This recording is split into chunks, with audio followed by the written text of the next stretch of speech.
Hi guys, back with me again in this channel. On today's tutorial, I'm gonna show you how to make a film look video in CapCut.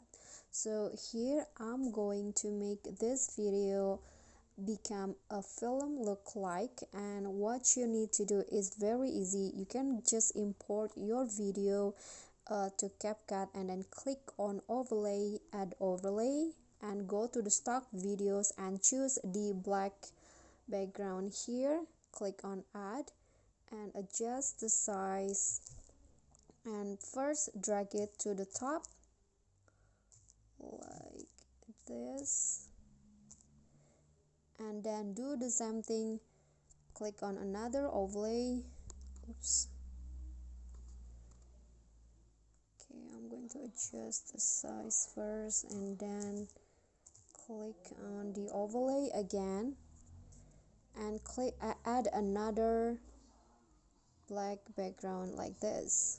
Adjust the size again and then drag it to the bottom like so, and then here you can just adjust it like this. Adjust the length of the black background, and then here is the final result. So the video will look like this. Okay guys, so that's how you can make a film look video in CapCut. I hope this video will be helpful to you. If you got any question, feel free to drop them in a comment, and if you think this video is helpful, please don't forget to click like and subscribe to our channel. See you at the next tutorial. Bye.